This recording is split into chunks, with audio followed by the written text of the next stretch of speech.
Tsismoso sa Senado. Sino kaya ito, mga kababayan? Ito, pag-usapan natin, mga kapatid. Sabi po dito, sa isang balita, ayan ha, chinismis ang siyam na senador na pabor sa Intel Pan ni Sara. Tugi-tutugisin daw. Chuchugisin. Chuchugiin pala, sorry. Sabi dito, mga kapatid, umalma ang mga senador sa executive report ng politico.com.ph. Ooh. Like I said, mga kababayan ko, mostly pinakachismoso. politico.com.ph. Na siyam na senador daw ang gustong ibalik ang 625 million confidential fund ni Vice President Sara Duterte budget for 2024. Sabi pa dito, mga kababayan ko, tumayo sa bulwagan si Senator Jinggoy Estrada para questionin kung bakit lumabas sa politico.com.ph na sister company ng Abante Tonight na siya kasama na siya ay kasama sa Senator Robin Padilla, Senator Christopher Bongo, Senator Bong Revilla, Senator Bato de la Rosa, Senator Manuel Lito Lapid, Senator Francis Tolentino, Cynthia Villar, Pia Cayetano, at ang sumusuporta sa pagbabalik ng confidential fund ni Vice President Sara Duterte kahit sa executive session on closed door ang pagpupulong. Sabi pa dito, mga kababayan ko, I wish to tell the people, mga kababayan ko, I wish to tell the people of the Philippines that was no violation that happened yesterday with regards the intelligence fund of Vice President and DepEd Secretary. Fact, we have executive session and I do not know who among our colleagues who scoop and leak our conversation with the media outlet, aniya ni Estrada. Iginiit naman ni Senator Francis Escudero, iginiit naman ni Senator Francis Escudero na hindi nagkaroon ng leak kundi chismis lang ang report. Hoy talaga ba Sinabi naman ni Senate Majority Leader Joel Villanueva na nasa ilalim ng sesyon ng nasa ilalim ng Section 129 ng Senate Rules na sinumang senador na lumabag ay maaaring ma-expel sa Senado sa 2 to 3 votes ng mga senador. Yan, nasabi pa dito. Nako po. Kaya ang tanong, mga kababayan ko, sinong nagchismis, mga kapatid? Very clear sabi naman dito giniit ni Senator Francis Escudero na hindi nagkaroon ng leak kundi chismis, mga kababayan. Yung kung chismis yan, kung chismis yan, mga kababayan ko, kung chismis yan, mga kapatid, kung chismis yan, mga kababayan ko, tanong lang, kung chismis yan, mga kababayan ko, kung ito chismis kung ito chismis, makinig ka Tapadora, kung ito chismis sa tingin mo, masakit ito. Kung ito chismis, paano nakalabas ito sa media? Hindi naman pwede gagawa ng blind item yung mga media, mga kababayan ko, di ba? There is talagang meron at merong magchuchucho dyan. Totoo. Kasi napakalawak ng resources niyan. Ibig sabihin niyan, there's a tendency ganito, na pagkwentuhan ni Senator ganito, na kwento nila ay ganito, narinig ngayon ni media, mga kababayan. Pero yung siyam na senador na possible,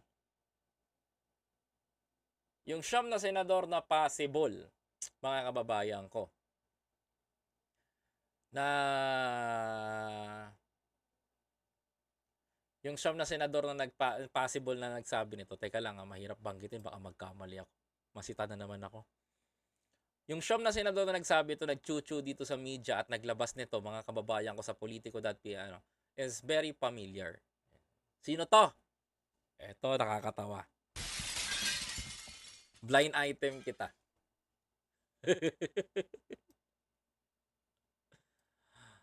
Ito kasi kwento lang din sa akin eh. Kwento lang, pero okay lang. Eto mga kababayan ko, walaan niyo na lang mga kapatid, kung sino, Etong si Senator, kuinento kay YP mga kapatid. Oh, kuinento kay YP. Salamat po Tita Emily Sipagan. Kailangan ko siya i-handle ng maayos, mapapahamak ako eh. Kuwinento niya kay YP. Eto, kwento kasi sa akin 'to kanina lang eh. Pero legit taga-Congress 'to nagkwento sa akin. Kuwinento kay YP. Itong senador, mga kababayan ko, yung YP niya may friend na mga media. Eto lang ang media, mga kababayan ko, inilabas mga kababayan. Siyempre itong si, senador, mga kababayan ko, ay very overwhelmed sa kanyang YP. Ang hirap. Kaya kampante siya na hindi niya kampante siya na ikwento. Habang kinikwento nito, ang kwento inilabas naman niya sa media. Naikwento niya sa pinaka-tsismoso at pinaka-popular pagdating sa mga media. Etong si politiko mga kababayan. Pero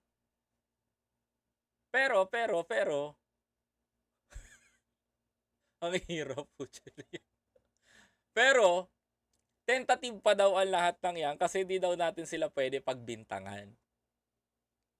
Kasi ang bali-balita dito, itong, senador na 'to, pikon at mahilig daw magsampa ng kaso.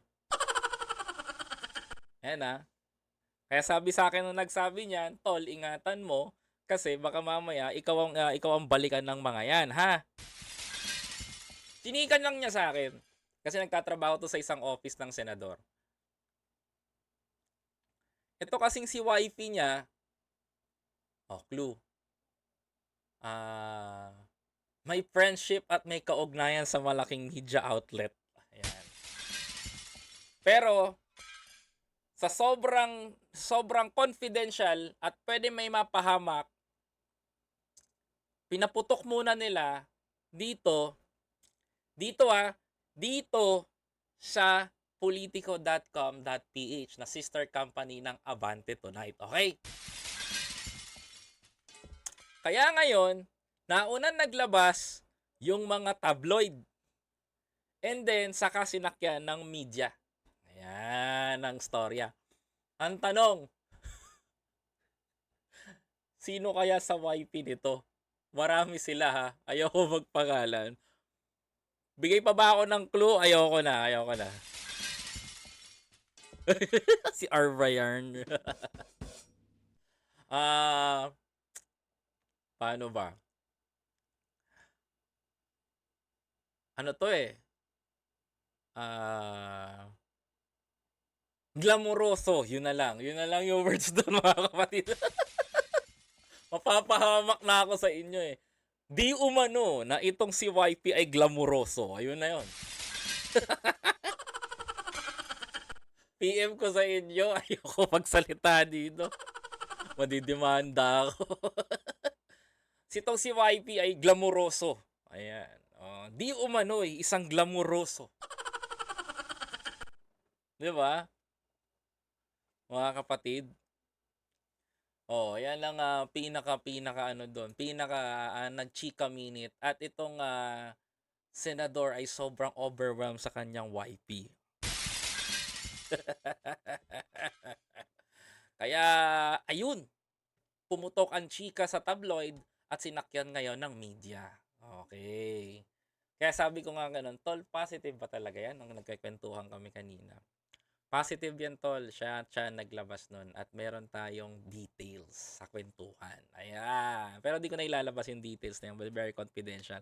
Ang mahalaga, hindi natin sila pinangalanan at malinis ang ating sinabi. Basta sinabi ko na di umano ay itong asawa nito ay koneksyon sa isang malaking kumpanya ng media. Kaya, kaya sabi ko na lang, pwede ito na lang, "It's showtime!" Ayan na 'yun.